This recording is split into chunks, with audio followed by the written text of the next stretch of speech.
Barang siapa yang mengucap la ilaha illallah wahdahu la syarikalah lahul mulku wa lahul hamdu wa huwa ala kulli syai'in qadir, yang membacanya sebanyak 10 kali, maka pahalanya sama seperti pahala memerdekakan budak. Tapi budaknya bukan sembarang budak, tapi budaknya cucu Nabi Ismail, keturunan Nabi Ismail. Bukan cuma 1, 4 hamba sahaya yang dimerdekakan oleh dia. Begitu juga yang mengucap la ilaha illallah wahdahu la syarikalah lahul mulku wa lahul hamdu wa huwa ala kulli syai'in qadir setiap hari 100 kali, maka itu sama seperti memerdekakan 10 orang budak dan ditulis 100 hasanat, dihapus 100 kesalahan, dan menjadi pelindung dan benteng dia selamat dari godaan syaitan sepanjang hari tersebut. Dalam riwayat tidak ada seorang pun di hari itu yang mendapatkan amalan pahala yang lebih besar daripada dia, kecuali kalau ada orang melakukan amalan yang sama, sabda Rasulullah sallallahu alaihi wasallam.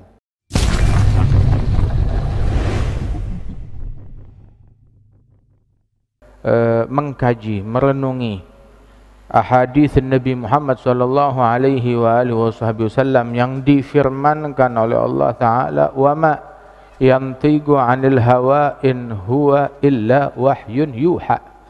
Tidaklah beliau berucap, dan ucapan itu tidaklah bersumber dari keinginan nafsu,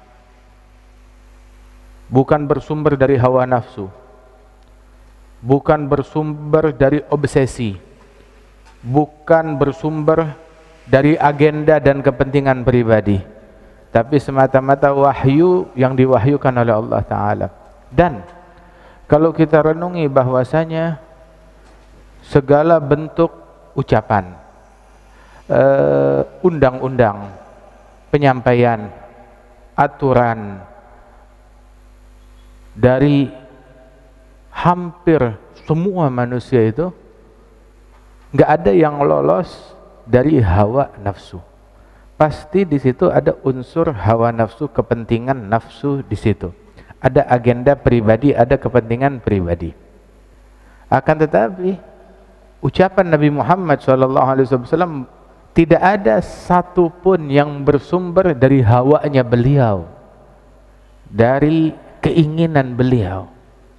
Semata-mata semuanya adalah wahyun yuha, wahyu yang diwahyukan oleh Allah Jalla Jalaluhu wa Ta'ala azamatuh. Dan sehingga semua omongan manusia yukbal wa yurad. Ulama mengatakan omongan orang bisa diterima, bisa ditolak.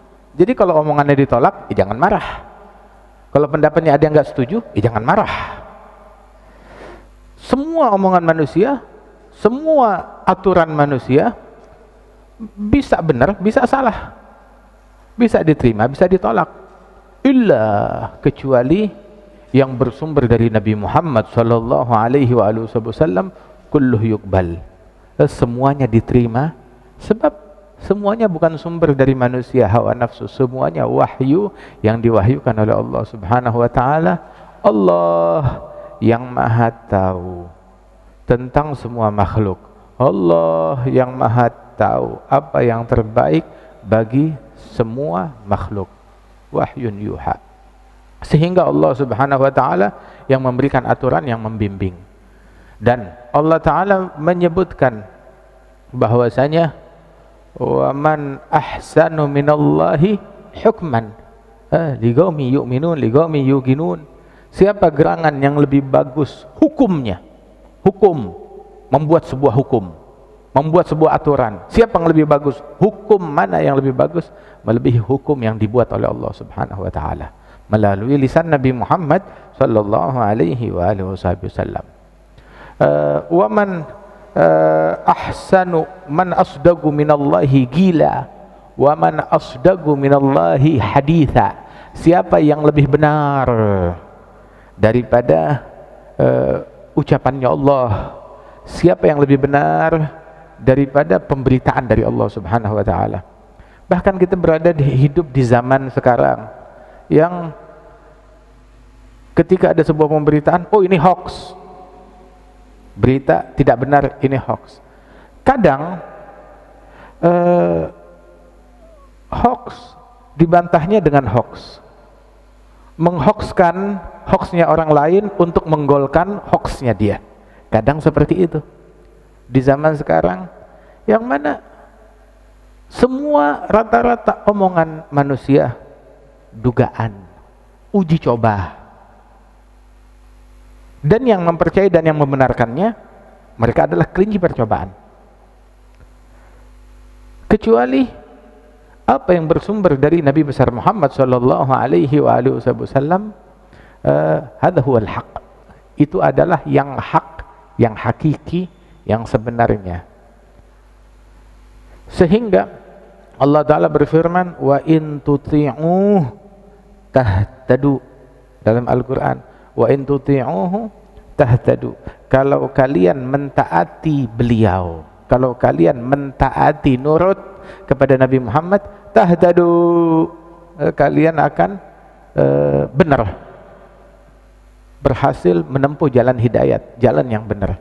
Sudah menempuh jalan yang benar kalau taat nurut kepada Rasulullah sallallahu alaihi wasallam.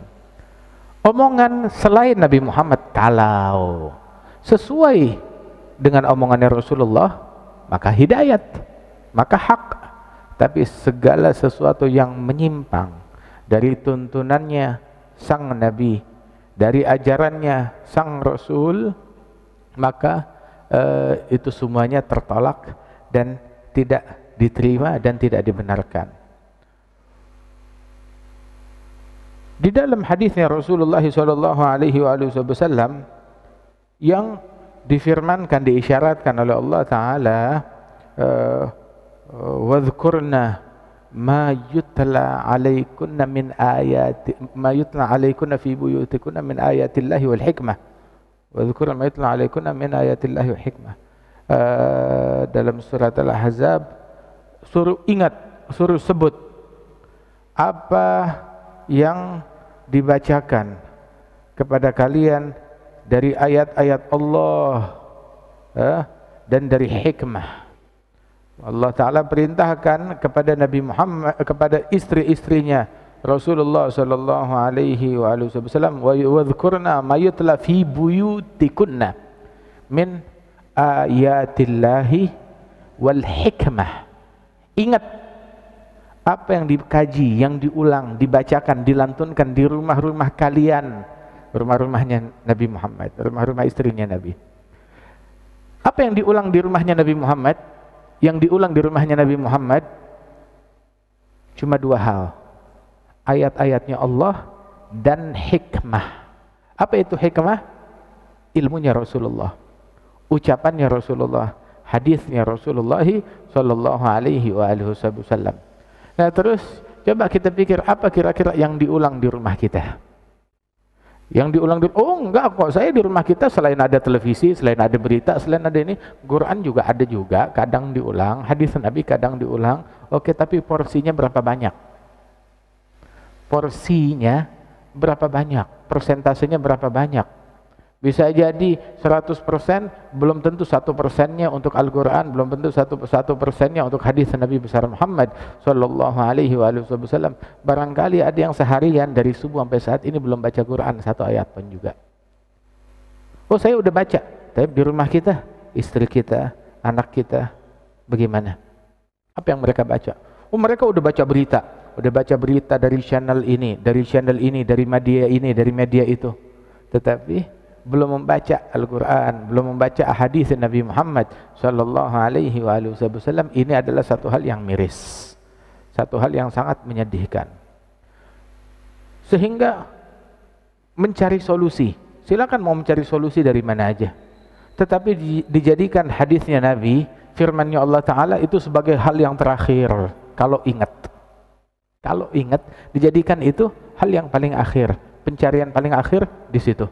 Udah gagal kemana-mana, begitu baru dia datangnya kepada Al-Quran, kepada hadisnya Nabi Muhammad sallallahu alaihi wasallam. Padahal untuk solusi Allah Ta'ala sudah berfirman, wa in tuti'uhu tahtadu, kalau kalian mentaati sang Nabi, sang Rasul, kalian bakal mencapai kebenaran yang hakiki, mencapai hidayat yang hakiki, nggak bakalan salah langkah. menempuh jalan, nggak bakalan salah langkah. Sebab sekarang kita berada di masa, di zaman, berapa banyak orang, oh kayaknya sih yang benar begini, tetap oh salah, keliru, revisi. Dikira solusinya begini, dia nyatakan sebuah solusi, propagandakan sebuah solusi, nggak taunya keliru, udah keliru, maaf, udah selesai, begitu aja. Tetapi solusi dari Allah, solusi dari Rasulullah SAW itu adalah solusi yang mutlak. Sebab Allah pencipta semua makhluk, Allah yang paling tahu apa yang terbaik buat makhluk dan manusia-manusia tersebut. Di dalam hadis pelajaran yang lalu, kita ulang sedikit. Qala Rasulullah SAW dalam hadis sahih yang diriwayatkan oleh Imam Ahmad bin Hanbal, Rasulullah bersabda, jahidul musyrikin bi amwalikum wa anfusikum wa alsinatikum. Lawan, berjuang, berjihad terhadap kaum musyrikin bi amwalikum wa anfusikum wa alsinatikum. Berjihad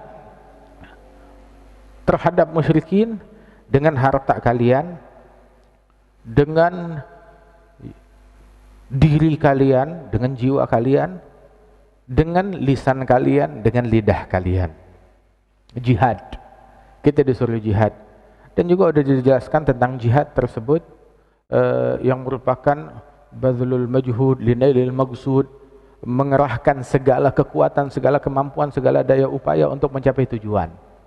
Dan tujuan, perlu diingat bahwasanya tujuan jihad bukan pendudukan suatu negeri. Tujuan jihad bukan penaklukan suatu negara.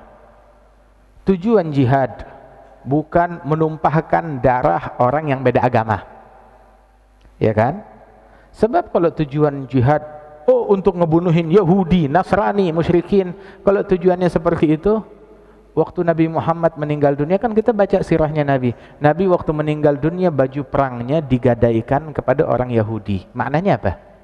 Waktu Nabi meninggal, setelah turun ayat al-yauma akmaltu lakum dinakum wa atmamtu alaikum ni'mati wa raditu lakum al-islam madinah, ini hari aku sempurnakan nikmat agamaku kepada kalian, aku sempurnakan nikmatku atas kalian, dan aku ridha Islam sebagai agama kalian. Ini ayat turun di hari Arafah, di Hajjatul Wada' pada hari Jumat. Dan Rasulullah berada di atas untanya waktu ayat ini turun di hadapan Sayyidina Umar bin Al-Khattab. Orang Yahudi bilang, ada satu ayat di dalam Al-Quran, kalau turun kepada kami sekalian Yahudi, maka kami akan jadikan hari tersebut hari lebaran, hari Id. Maka Sayyidina Umar bilang, ayat apa? Al-yawma akmaltu lakum dinakum wa atmamtu alaikum ni'mati wa raditu lakum al-islam madinah. Sayyidina Umar menjawab, saya tahu itu hari. Turunnya di mana? Kapan? Itu di hari Idnya kita, di hari Arafah, di padang Arafah, dan pada hari Jumat di Hajjatul Wada'. Dan setelah itu Nabi tidak berlalu dari umurnya kurang dari 80-90 hari, dan wafatlah Rasulullah sallallahu alaihi wa alihi wasallam. 80 hari kemudian wafatlah Nabi besar Muhammad sallallahu alaihi wa alihi wasallam, atau 90 hari pada 12 Rabiul Awal. Kemudian setelah turunnya ayat yang sempurna tersebut, Nabi sampai akhir hayatnya itu baju perangnya digadaikan kepada orang Yahudi untuk ngambil ngambil gandum. Jadi ngambil gandum, berhutang, jaminannya adalah baju perang beliau. Subhanallah. Maknanya apa? Di Madinah saat Rasulullah wafat, sampai wafatnya Rasulullah, di Madinah ada orang Yahudi. Ada orang Yahudi di Madinah. Dan sampai Rasulullah wafat, mereka juga bertransaksi, Nabi bertransaksi dengan mereka di Madinah, dan Nabi bertransaksi dengan mereka, dan transaksi dengan mereka sah dan dibenarkan. Maknanya tujuan daripada jihad, setelah sekian puluh jihad yang dilakukan oleh Rasulullah, sekian puluh pasukan yang dikirim oleh Nabi Muhammad SAW, Harus kita fahamin, tujuan jihad bukan membantai orang yang beda agama. Tetapi tujuan daripada jihad tersebut, kalau tujuannya membantai, kenapa ini ada orang Yahudi di Madinah? Di kotanya Rasulullah sallallahu alaihi wasallam. Terus Nabi Muhammad bikin perjanjian dengan orang-orang Yahudi yang ada di Khaybar. Dan di Madinah ada masyarakat Yahudi yang Rasulullah bikin perjanjian dengan mereka. Ada yang berkhianat. Antara orang yang berkhianat tersebut melakukan kejahatan perang, ada yang dieksekusi. Ada juga yang kejahatannya ringan, mereka direlokasi, dipindahkan. Ada juga mereka setia dengan perjanjian tersebut, tetap diteruskan perjanjian itu, keberadaan mereka di Madinah hingga selesai daripada batas waktu perjanjian yang ditetapkan. Subhanallah. Dan yang setia ada banyak daripada orang Yahudi tersebut. Hakadha. Tujuan jihad bukan menumpahkan darah, bukan penjajahan, bukan nyembelihin orang, tapi tujuan daripada jihad adalah litakuna kalimatullahi al-ulya, mengagungkan kalimat Allah, mengangkat citra Islam, memerdekakan manusia dari penindasan, dari kejahatan, dari kezaliman antara mereka satu sama lain. Disuruh berjihad melawan musyrikin dengan harta, dengan jiwa apabila diperlukan, dengan lisan. Taib. Dengan lisan tuh bagaimana? Caci maki? Bukan. Caci maki nggak ada hubungannya sama jihad. Caci maki tidak ada hubungannya dengan jihad, tidak ada hubungannya dengan dakwah, nggak ada hubungannya dengan nahi mungkar, nggak ada hubungannya dengan amar ma'ruf, nggak ada hubungannya dengan asyidda 'alal kufar. Caci maki itu adalah bukan bagian dari Islam. Caci maki itu adalah ajaran setan, bukan ajaran Nabi Muhammad. Agamanya setan, bukan agama yang dibawa oleh Nabi Muhammad. Jadi caci maki nggak ada hubungannya dengan jihad. Kata-kata kotor, cacian, makian, provokasi, ghibah, namimah, nggak ada hubungannya dengan jihad, nggak ada hubungannya dengan nahi mungkar, nggak ada hubungannya dengan amar ma'ruf, nggak ada hubungannya dengan asyidda 'alal kufar, nggak ada hubungannya dengan itu semuanya. Harus kita pahami yang semacam ini. Terus makna jihad dengan lisan bagaimana? Dakwah. Berdakwah, ngajak manusia ke jalan Allah Subhanahu wa taala. Dan jihad itu adalah merupakan salah satu bagian dari dakwah. Dia bagian dari dakwah jihad tersebut. Dengan harta juga berinfak, berderma seperti yang dilakukan oleh Sayyidina Abu Bakar As-Siddiq. Datang Sayyidina Umar ibn al-Khattab, dia bawa harta. Sayyidina Utsman bin Affan, dia bawa 70.000, 80.000 keping emas. Ini untuk bantu Rasulullah berjihad. Yujahiz jaishal usrah.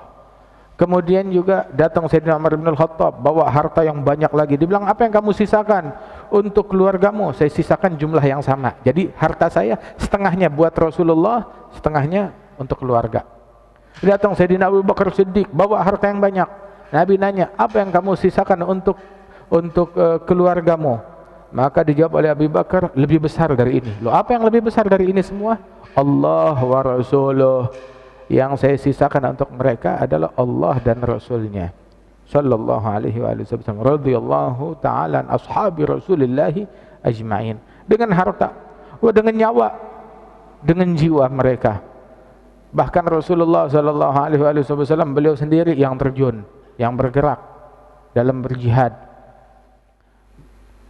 Peperangan yang dilalui oleh Rasulullah hingga patah giginya Nabi Muhammad, pecah keningnya Rasulullah, darah mengalir dari tubuhnya Rasulullah sallallahu alaihi wasallam. Dan sahabat Rasulullah yang terbunuh banyak. Hakadha jahidul musyrikin bi amwalikum wa anfusikum wa alsinatikum. Dan ini sudah dijelaskan di dalam pelajaran yang lalu. Dan apa yang dilakukan oleh para wali songo, yang dilakukan oleh para pendakwah dengan dakwah mereka yang santun, yang berakhlak, yang mencerminkan lisannya Nabi Muhammad dan dakwahnya Nabi Muhammad, ada jihad yang sebenarnya. Jihad yang sebenarnya adalah itu. Jihad yang hakiki adalah itu. Bukan jihad taruh bom membunuhi orang, apalagi bomnya ditaruh di pasar, kemudian dia kasih label ini jihad. Yang terbunuh ada anak-anak, ada ibu-ibu, ada orang pasar. Haram, itu bukan jihad, itu jahat namanya. Ada lagi yang aneh lagi, jihad dia taruh bom di masjid, terus dia takbir, jihad, Allahu Akbar. Dia taruh bom di masjid, dia bilang itu jihad. Begitu meledak, orang-orang di masjid yang udah ada banyak yang terbunuh, berhamburan keluar. Ketika berhamburan keluar, dia pasang bom yang kedua di luar, meledak lagi, lebih banyak lagi korbannya. Udah gitu yang berhamburan, yang lari, ditembakin lagi. Kayak di Mesir tuh, ada lebih dari 300 orang terbunuh ketika sholat Jumat. Yang melakukan bilang, itu jihad fisabilillah. Sholat Id, ditembakin, dibom, dirudal, dia bilang ini jihad. Itu bukan jihad, itu namanya jahat. Artinya maknanya kalimat jihad diperkosa, dicuri, dijarah, diambil untuk agenda politik, untuk kekuasaan, untuk ngambil harta, untuk ngambil negerinya orang lain. Terus kenapa? Maknanya jangan kita mudah tertipu dengan label jihad. Teliti dulu. Kita jihad versinya Nabi Muhammad sallallahu alaihi wasallam. Dan di antara jihad yang sekarang ini penuh dengan kerancuan tersebut, ada jihad yang aman dari kerancuan, aman dari penyelewengan. Ada juga jihad yang di situ banyak disalahgunakan oleh orang-orang yang tidak bertanggung jawab. Seperti contoh apa yang kita sebutkan tadi. Dia pengen kekuasaan, dikasih label jihad. Dia pengen kursi, dia kasih label jihad. Lagi ada pemilu, dia kasih label jihad. Ada kepentingan pribadi di situ. Ada juga jihad yang aman dari itu semuanya. Sayyidina Abu Hurairah wa katsir minas sahabah, itu mereka mengatakan, barang siapa yang mengatakan kalau orang nuntut ilmu itu bukan fisabilillah faqad naqasa syai'un min aqlih. Yang bilang kalau nuntut ilmu bukan fisabilillah, bukan jihad fisabilillah, berarti akalnya kurang, akalnya cacat, akalnya kurang. Bal huwa jihad fisabilillah, inti daripada jihad tersebut. Jihad dengan ragamnya, bi amwalikum wa anfusikum wa alsinatikum, dengan cara yang dicontohkan oleh Nabi besar Muhammad sallallahu alaihi wasallam. Kemudian qala Rasulullah sallallahu alaihi wasallam, jaddidu imanakum, perbaharuilah iman kalian. Iman kita disuruh di-upgrade, sebagaimana software di komputer kita di-upgrade, software handphone kita di-upgrade. Nah begitu juga iman kita perlu di-upgrade, diperbaharui. Bagaimana cara memperbaharuinya? Aktsiru min qauli la ilaha illallah, perbanyaklah berucap la ilaha illallah. Itu yang mengucap la ilaha illallah, maka dia telah memperbaharui imannya. Waktu Nabi bilang jaddidu imanakum, perbaharui iman kalian, sahabat tanya, kaifa nujaddidu imanana ya Rasulullah, bagaimana cara kami memperbaharui iman kami wahai Rasulullah? Maka Nabi bilang aktsiru min qauli la ilaha illallah, perbanyak ucapan la ilaha illallah. Kemudian zikir itu sendiri yang merupakan sesuatu yang diperintahkan oleh Allah Jalla Jalaluhu Ta'ala Ta'zamatuh. Allah Ta'ala berfirman, fadhkurullaha qiyaman wa qu'udan wa ala junubikum, berzikirlah kalian kepada Allah sambil berdiri, sambil duduk, sambil berbaring. Ada orang ngelihat berzikir sambil berdiri, loh, Rabbi faghfirli dzunubi barakatul hadim, kok berzikir sambil berdiri? Kok salawat sambil berdiri? Ya Allah Ta'ala yang suruh. Fadhkurullaha qiyaman wa qu'udan wa ala junubikum. Baru ngelihat orang berzikir sambil duduk, sambil berdiri, dia udah pusing garuk kepala. Padahal masih ada kelanjutannya, wa ala junubikum, berzikirlah sambil berbaring. Berzikirlah sambil berbaring. Hakata diajarkan, diperintahkan oleh Allah Ta'ala. Bahkan ciri orang cerdas, alladzina yadhkurunallaha qiyaman wa qu'udan wa ala junubihim, orang-orang yang berzikir kepada Allah sambil berdiri, sambil duduk, sambil berbaring. Mereka adalah ulul albab. Fadhkuruni adhkurkum washkuruli wa la takfurun. Zikirlah kepada aku, zikirlah kepada aku, ingatlah aku akan ingat kepada kalian. Syukur kepada Allah, jangan kalian kufur kepada Allah Ta'ala. Zikir itu yang paling afdal adalah dengan hati dan lisan bareng. Zikir dengan hati dan lisan. Ada sebagian orang berkata kepada gurunya, wahai guru, aku berzikir kepada Allah dengan lisanku, tapi hati nggak bisa khusyuk, nggak fokus. Maka dijawab oleh guru tersebut, ihmadullah alladzi zayyana jariha min jawarihik bidzikrih. Bersyukurlah kepada Allah Ta'ala, ushkurullah, bersyukurlah kepada Allah yang telah menghiasi anggota tubuhmu, salah satu anggota tubuhmu dihiasi oleh Allah Ta'ala dengan berzikir kepada Allah Ta'ala. Kalau kamu syukur, ditambah oleh Allah Subhanahu Wa Ta'ala. Dan zikir tersebut yang paling afdal, yang paling agung adalah zikir la ilaha illallah.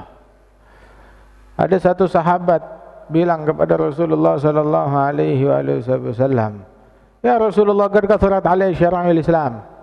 Ya Rasulullah, syariat-syariat Islam ini ada banyak banget. Murni bi syai' atashabbath bihi. Perintahkan aku satu perkara, aku pegang kuat-kuat. Satu, aku pegang dengan teguh.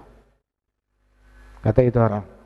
Maka Nabi bilang, satu ya, bilang, la yazal lisanuk ratban min dzikrillah. Hendaknya lidahmu selalu basah berzikir kepada Allah. Lidah selalu basah dalam berzikir. Terus zikir merupakan ibadat yang paling simpel, paling mudah, yang paling enak, dan punya keunggulan dibanding ibadat yang lain. Satu, orang zikir nggak keluar duit. Kita mau korban mesti punya duit. Kita mau sedekah mesti punya duit. Ngasih makan orang mesti punya duit. Tapi zikir gratis, nggak perlu duit. Kemudian yang kedua, zikir waktunya bebas. Kalau korban, tadi maghrib udah habis waktu korban. Kurban itu cuma dari begitu selesai daripada sholat Id, masuk waktu udhiyah, sampai hari tenggelam matahari di hari terakhir tasyrik 13. Kapan tenggelam matahari? Ya tadi barusan nih sholat maghrib itu habis. Sekarang kita mau kurban, udah beda, nggak bisa. Udah bukan udhiyah lagi namanya. Kurban waktunya terbatas. Kemudian juga mau sholat, ada waktu-waktu tertentu di mana dilarang untuk sholat. Seperti antara subuh sampai terbit matahari. Kemudian juga habis asar sampai tenggelam matahari. Indal istiwa, ketika matahari tepat di tengah langit, di tengah kepala. Indal istiwa ila zawal. Indal ghurubi syams, inda ghurubi syams, inda tulu'i syams, ketika matahari terbit dan ketika matahari tenggelam. Ada 5 waktu. Shalah allati laisa laha sabab mutaqaddim, yang enggak punya sebab-sebab yang terdahulu. Salat sunnah atau mugarin, atau sebab yang berdampingan, yang berbarengan. Salat ada waktu-waktunya juga. Kecuali kalau di haram Makkah, di Masjidil Haram, la tamna'u ahadan an yusalliya bihadzal bait aw yatufa bihadzal bait ayat sa'atin min lail aw nahar. Nabi bilang di dalam hadis as-sahih, Jangan kamu larang siapapun, jangan kalian melarang siapapun untuk sholat dan untuk tawaf di Ka'bah. Kapanpun, siang atau malam, di jam manapun, siang atau malam, jangan kalian larang.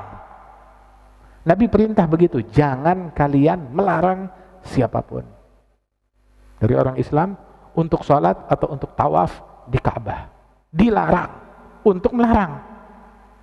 Tuh, demikian. Ada perintahnya Nabi Muhammad SAW. Nabi nggak paham, nggak ngerti dengan masalah kita. Terus nanti lebih ngerti. Rasulullah paham, Rasulullah tahu, Rasulullah mengerti, dan Rasulullah tahu solusinya. Orang ketika ada problem, larinya kepada Allah, larinya kepada Rasul Sallallahu Alaihi Wasallam. Jangan lari ke situ. Larinya ke rumah sakit, larinya pergi ke sini, larinya ke badan ini, ke badan itu, lembaga ini, lembaga itu. Wala jabi syai', dan enggak mendatangkan apa-apa daripada kebaikan, malah makin berlarut-larut. Mudah-mudahan Allah Ta'ala berikan solusi kepada muslimin, kepada umat manusia ini. Jadi jangan dianggap bahwasanya dengan menutupnya Ka'bah, dengan menutupnya Masjidil Haram, ada solusi. Itu bukan solusi. Rasulullah bilang, la tamna'u ahadan, jangan kalian melarang, mencegah siapapun untuk salat atau untuk tawaf di tempat itu. Jangan melarang siapapun. Sabda Rasulullah Sallallahu Alaihi Wasallam. Anehnya, melihat orang berzikir bid'ah syirik. Tapi ketika ada timbul aturan larangan untuk tawaf di Ka'bah, larangan untuk salat, nggak ada yang bilang bid'ah syirik, diam. Nggak ada yang bicara. Salawat bid'ah syirik, baca maulid bid'ah syirik. Tapi ketika ada aturan nggak boleh tawaf di Ka'bah, nggak ada yang bilang itu bid'ah, nggak ada yang bilang itu syirik terhadap larangan tersebut, yang nggak pernah bahkan dilarang oleh Rasulullah untuk melarang siapapun sholat atau tawaf di Ka'bah. Ayat sa'atin min laila wa nahar, siang atau malam, 24 jam nggak boleh melarang siapapun untuk sholat atau tawaf di Ka'bah. Hakadha.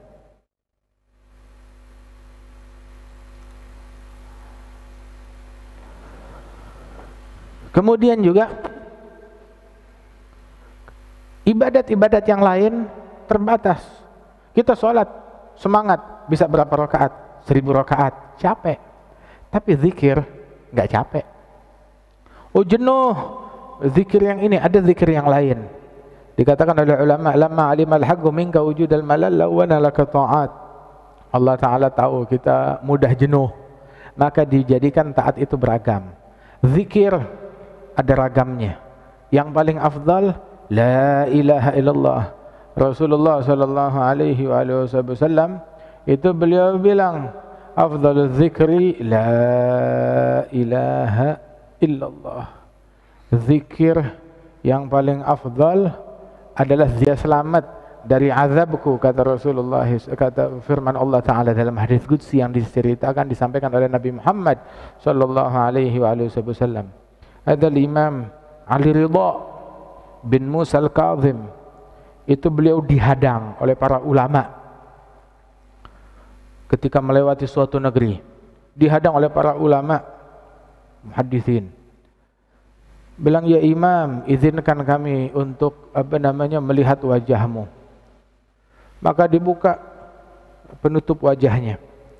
Ketika melihat wajah tersebut, maka mereka menangis, terharu, teringat akan Rasulullah sallallahu alaihi wasallam. Bilang, haditsana, sampaikan kepada kami satu hadis yang kamu dapat dari ayah kakekmu sampai kepada Nabi Muhammad. Maka beliau Imam Ali Ridha bilang, haddatsani abi Musa al-Kazim. Aku mendengar disampaikan oleh ayahku yang bernama Musa al-Kazim. Musa al-Kazim bilang, haddatsani abi Ja'far Shadiq. aku mendengar dari ayahku yang bernama Ja'far Shadiq. Ja'far Shadiq berkata, haddatsani abi, aku mendengar dari ayahku yang bernama Muhammad al-Baqir. Muhammad al-Baqir berkata, haddatsani abi, aku mendengar disampaikan oleh ayahku yang bernama Ali Zainal Abidin. Ali Zainal Abidin berkata, haddatsani abi al-Husain, aku mendengar dari ayahku yang bernama Al-Husain bin Ali bin Abi Thalib. Al-Husain bin Ali bin Abi Thalib berkata, haddatsani abi jaddi, aku mendengar dari ayahku Ali bin Abi Thalib, dan juga dia dapat dari kakekku Nabi besar Muhammad sallallahu alaihi wasallam. Nabi Muhammad bilang, haddatsani Jibril, aku mendengar dari Jibril. Jibril bilang, aku mendengar dari Rabbil Alamin. Allah Ta'ala berfirman, la ilaha illallah husni, man qalaha dakhala husni, wa man dakhala husni amina min azabi. Yang mengucapkannya la ilaha illallah adalah bentengku, yang mengucapkannya masuk dalam bentengnya Allah. Barang siapa yang masuk dalam bentengnya Allah, aman, selamat dari azab, dari siksanya Allah subhanahu wa ta'ala. Subhanallah, itu sanadnya langsung kepada Allah subhanahu wa ta'ala dari Nabi besar Muhammad sallallahu alaihi wasallam. Bedakan nama informasi yang kita terima. Kita informasinya haddatsani Facebook, haddatsani YouTube, haddatsani WhatsApp, haddatsani Instagram, haddatsani apa namanya, nggak tahu nongol aja di handphone saya, entah dari siapa, nggak jelas. Kizib di mana-mana. Kafa bil mar'i kadziban an yuhadditsa bi kulli ma sami'. Cukup seseorang dicap sebagai pendusta dengan menceritakan apa aja yang dia dengar, sampai info langsung disampaikan lagi. Pembohong. Loh, saya cuma nyampein yang sampai ke saya. Iya, kamu pembohong, penyebar kebohongan, sama seperti pembohong tersebut. Nabi yang bilang, kafa bil mar'i kadzib an yuhadditsa bi kulli ma sami', kata Rasulullah. Nah, ini pertanyaan, kenapa kok banyak di zaman sekarang ini berita-berita yang hoax? Kenapa? Banyak. Dan hampir jarang sekali, hampir nggak ada orang yang selamat dari berita hoax tersebut. Dan bahkan hampir semua orang pernah menyebarkan atau menyampaikan atau menyebutkan berita hoax kepada orang lain. Rata-rata begitu, disadari ataupun nggak disadari. Pertanyaannya kenapa? Ketika, tahu penyebabnya apa? Ketika kita meninggalkan berita yang hak, datang kepada kita berita yang hoax. Ketika kita melalaikan, kosong, nggak buka peluang kepada diri kita nggak buka peluang ke dalam handphone kita, ke dalam medsos kita nggak buka peluang untuk berita yang hak, maka dipenuhilah dengan berita yang hoax. Itu yang terjadi. Seperti itu. Mereka mencuri celah-celah yang kosong. Na'udzubillahi min dzalik. Kemudian juga Rasulullah sallallahu alaihi wasallam beliau bilang, subhanallah nisful mizan walhamdulillah tamla'uh wa la ilaha illallah laisa laha dunallahi hijab. Kalimat subhanallah itu memenuhi setengah timbangan amalan hamba besok hari kiamat, al-mizan. Dan ucapan alhamdulillah memenuhi full timbangan tersebut. Dan ucapan la ilaha illallah itu membuka hijab antara hamba dengan Allah subhanahu wa ta'ala. Gak ada penghalang antara kalimat itu dengan Allah subhanahu wa ta'ala. Dalam riwayat disebutkan Allah ta'ala ciptakan sebuah tiang yang besar di hadapan Allah subhanahu wa ta'ala, di hadapan arsy-Nya Allah ta'ala, itu tiang besar. Ketika seorang hamba berucap la ilaha illallah, maka itu tiang besar itu bergetar, goyang, bergetar. Maka Allah Ta'ala berkata kepada tiang tersebut, uskun, diamlah engkau, berhenti bergetar. Maka itu tiang berkata, kaifa askun walam taghfir li gailiha. Bagaimana aku bisa diam? Bagaimana aku bisa berhenti bergetar sedangkan engkau belum mengampunkan orang yang mengucap la ilaha illallah. Jadi memang Allah Ta'ala sudah memprogram tiang tersebut. Pokoknya tiap ada orang yang mengucap la ilaha illallah, dia bergetar. Begitu, dan gak berhenti bergetar hingga orang yang mengucap itu diampuni oleh Allah Ta'ala. Hingga satu kali itu tiang bergetar, kemudian Allah Ta'ala bilang, diamlah. Bilang, bagaimana saya bisa diam? Kan saya diprogram tidak boleh berhenti bergetar, bergoyang hingga engkau mengampunkan orang yang mengucap la ilaha illallah. Maka Allah Ta'ala mengatakan, qad ghafartu lahu, aku sudah ampunkan orang tersebut. Baru diam. Subhanallah. Kenapa ini disampaikan, diutarakan? Untuk memberitakan kepada kita kemuliaan ucapan la ilaha illallah. Ucapan yang kecil, yang ringkas, tetapi miftahul jannah, la ilaha illallah. Kunci surga adalah la ilaha illallah. Kita sekarang, oh saya punya kunci mobil mewah, saya punya kunci motor yang paling mahal, saya punya mobil yang paling mahal, saya sudah punya kuncinya. Saya punya kunci apartemen, baru beli. Saya punya kunci villa, baru beli. Begitu. Nah ini sekarang kita diberikan kunci surga. Miftahul jannah, la ilaha illallah. Kunci surga adalah la ilaha illallah. Dalam riwayat, innal abda idza qala la ilaha illallah lam tamur la ilaha illallah ala sayyi'atin fi sahifatihi illa mahadha hatta tajida hasanatan fataskun ila jambiha. Seorang hamba apabila dia mengucap la ilaha illallah, maka la ilaha illallah tersebut masuk ke dalam catatan amalan hamba tersebut. Dan ketika dia ngelewatin tuh amalan hamba, dilalui amalan hamba tersebut, tiap kali ngelewatin kejahatan, perbuatan dosa yang tercatat, ketika dilewatin oleh amalan la ilaha illallah, itu dosa terhapus. Ada 100 dosa yang dilalui, kehapus semuanya. Sampai dia menemukan hasanat kebaikan, maka itu la ilaha illallah nempel kepada hasanat tersebut. Subhanallah.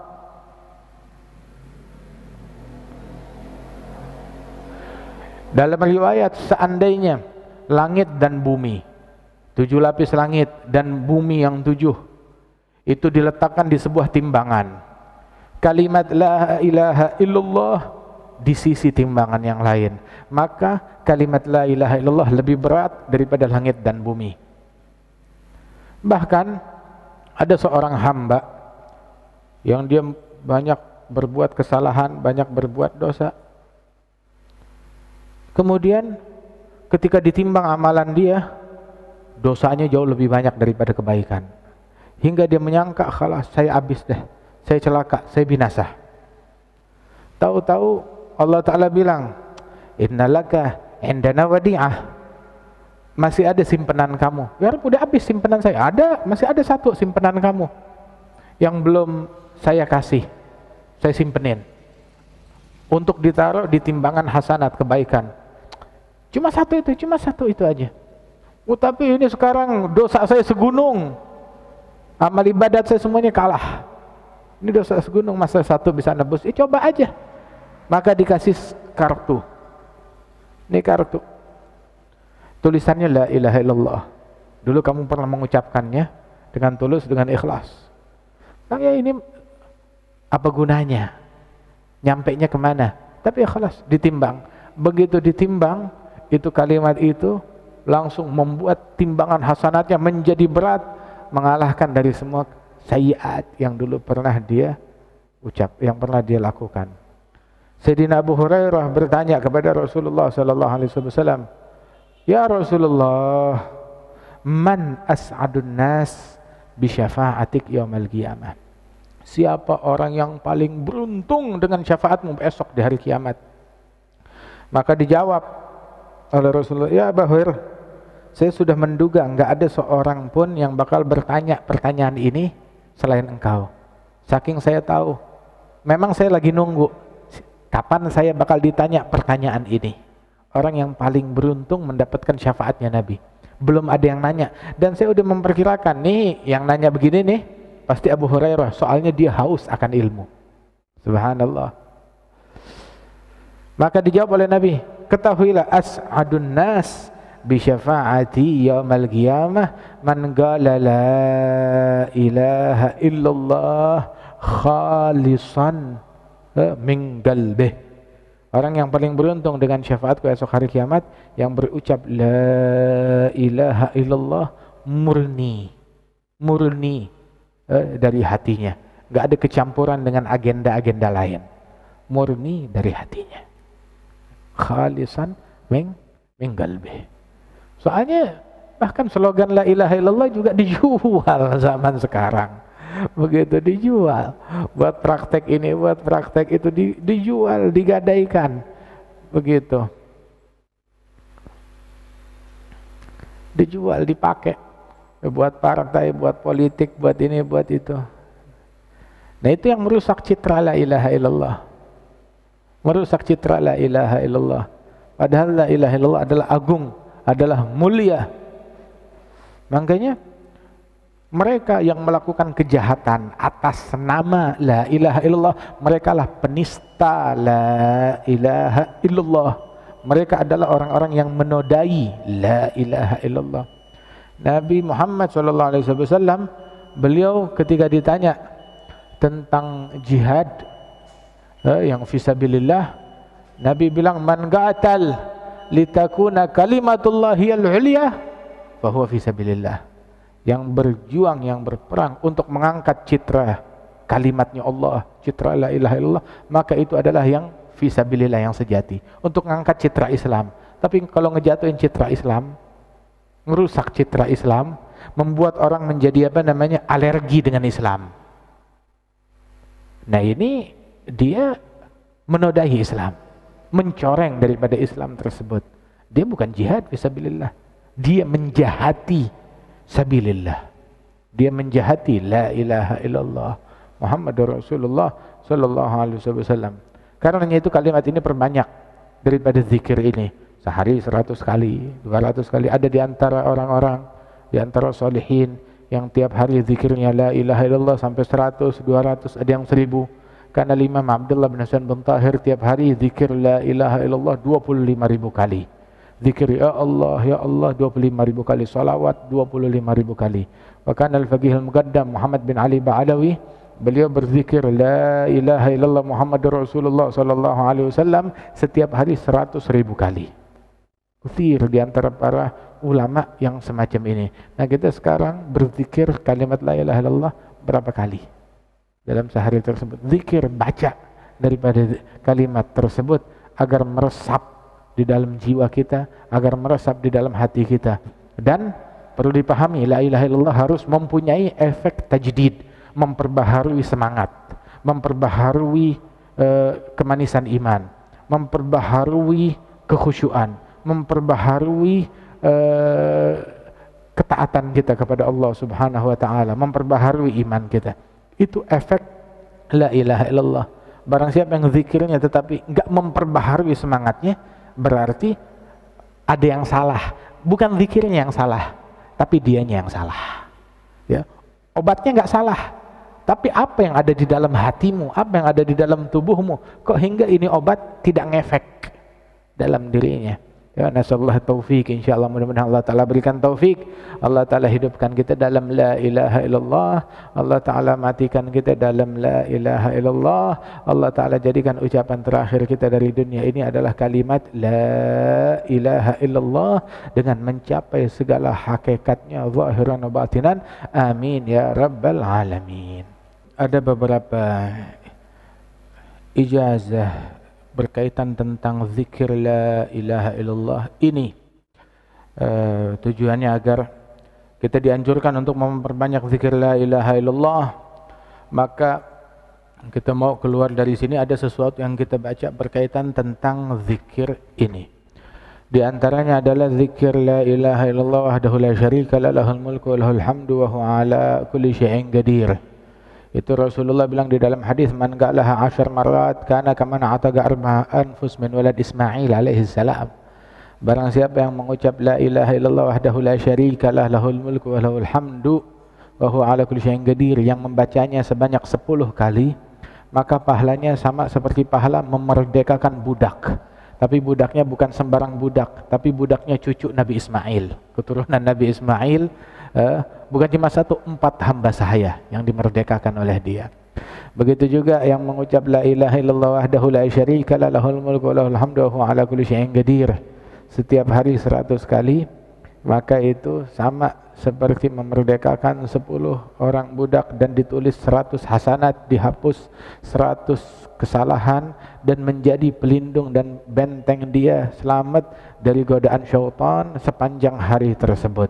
Dalam riwayat tidak ada seorang pun di hari itu yang mendapatkan amalan pahala yang lebih besar daripada dia, kecuali kalau ada orang melakukan amalan yang sama, sabda Rasulullah sallallahu alaihi wasallam. Dalam hadis yang lain juga, man qala la ilaha illallah wahdahu la syarika lah lahul mulku wa lahul hamdu wa huwa ala kulli syai'in qadir.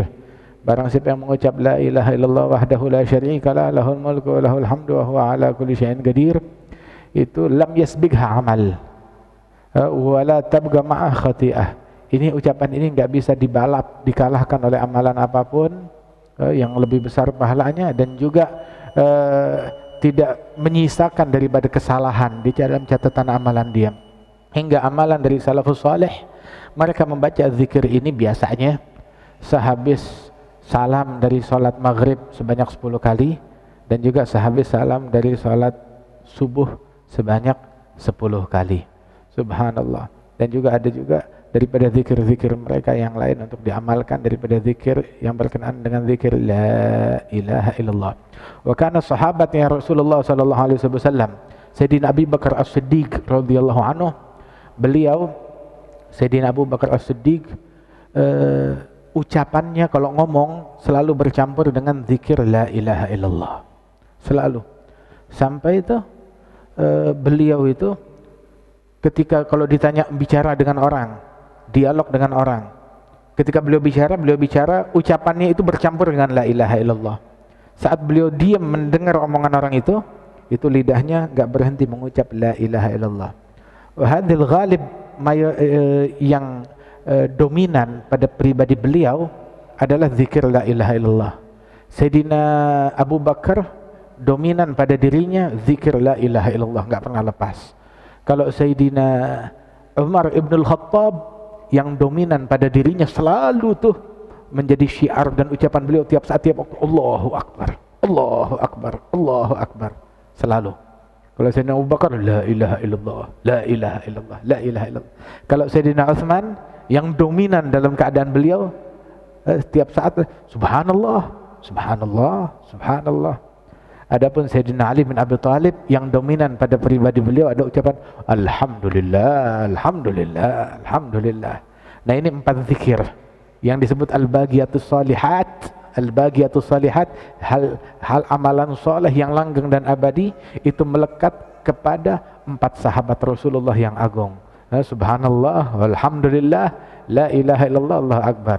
Subhanallah itu syiarnya Sayyidina Utsman, alhamdulillah Sayyidina Ali, la ilaha illallah Sayyidina Abu Bakar As-Siddiq, Allahu Akbar Sayyidina Umar ibn al-Khattab. Dan mereka semuanya melazimkan zikir itu keseluruhan, tetapi ini terlalu terobsesi dan dominan pada diri mereka masing-masing daripada zikir yang disebutkan tadi. Mudah-mudahan Allah Ta'ala berikan kepada kita hakikat tersebut. Terakhir, satu lagi, Al-Imam Abdullah bin Husain bin Tahir yang tadi kita sebut tuh, kan di hadis disebut man kana akhir kalamihi minad dunya la ilaha illallah dakhalal jannah. Barang siapa yang ucapan terakhirnya dari dunia ini kalimat la ilaha illallah, itu menjadi kalimat terakhir dia sebelum meninggal, maka dakhalal jannah, masuk surga. Masuk surga. Ada salah satu ulama lagi ngajar hadis di Riyadhus Shalihin. Terus di situ ada hadis tadi itu yang ucapan terakhirnya dari dunia la ilaha illallah. Baru dia sebutin itu, tahu-tahu diem, nunduk. Muridnya nunggu. Iya, apa kelanjutannya? Terus Rasulullah ngomong apa? Gak disautin. Digerakin, udah meninggal. Dicek kitabnya, apa kelanjutan dari hadis tersebut? Dakhalal jannah, masuk surga. Jadi potongan hadis yang terakhir itu nggak diucapkan, tapi dipraktekkan. Dakhalal jannah. Itu Al-Imam Abdullah bin Hasan bin Tahir tiap hari la ilaha illallah 25.000 kali. Akhir hayatnya, istrinya, keluarganya mentalginkan la ilaha illallah. Emang kan orang tuh kalau mau meninggal enak, ada yang nalginin kan? Ya, ini mau meninggal kagak ditalgin, repot, bagaimana, susah. Ini lagi sekarat, ditalginkan la ilaha illallah.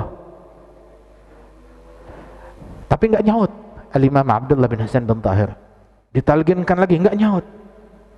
Akhirnya makin bising mereka, la ilaha illallah, la ilaha illallah. Akhirnya dibuka matanya, wahai istriku, wahai anakku, kalau tujuan kalian mengucap la ilaha illallah untuk berzikir, silahkan berzikirlah sesuka kalian dalam hati, ya. Tapi kalau tujuan kalian buat ngingetin akhir hayat saya, jangan takut. La ilaha illallah udah menyatu dengan darah saya, dengan daging, dengan tulang, dengan sumsum. Ya tiap hari 25.000 kali dia baca la ilaha illallah. Masya Allah. Nah, seseorang meninggal dunia, itu keadaannya waktu meninggal seperti keadaannya sehari-hari waktu dia hidup. Yang hidupnya dengan la ilaha illallah, meninggalnya juga dengan la ilaha illallah. Awas, yang hidupnya dengan handphone, ntar meninggalnya pakai handphone lagi. Ya, awas yang hidupnya dengan medsos, meninggalnya dengan medsos. Ada orang meninggal lagi megang remote TV. La ilaha illallah Muhammad Rasulullah SAW. Mudah-mudahan Allah Ta'ala berikan husnul khatimah kepada kita sekalian. Allahumma ahyina ala la ilaha illallah, tawaffana alaiha haqiqna bihaqiqiha birahmatika ya arhamar rahimin. Wa kita tutup majlis kita dengan zikir la ilaha illallah. Itu dalam riwayat Imam Ahmad bin Hanbal, ketika kumpul begini sahabat Rasulullah, Nabi bilang, semua yang hadir sini muslimin. Sebab majlisnya Nabi juga dihadiri orang non muslim. Semuanya muslimin. Terus Nabi bilang, saya baca la ilaha illallah, ikutin. La ilaha illallah, diikutin oleh sahabat. Diulang sampai 3 kali. Tiap kali baca la ilaha illallah diikutin, dilantunkan ramai-ramai. Terus Nabi mengatakan, ketahuilah bahwasanya Allah Ta'ala sudah ampunkan dosa-dosa kalian. Nah, ini saya dengar dari guru saya, dia dengar dari gurunya, terus dengar dari gurunya, terus bersilsilah sampai kepada apa yang diriwayatkan dari Imam Ahmad bin Hanbal, ketika Rasulullah menyampaikan ini di hadapan para sahabat beliau. Fa ana aqulu kama yaqul qulu jami'an la ilaha illallah.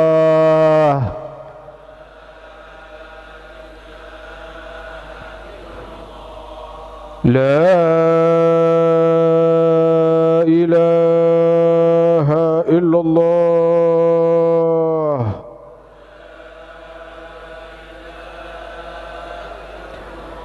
La ilaha illallah.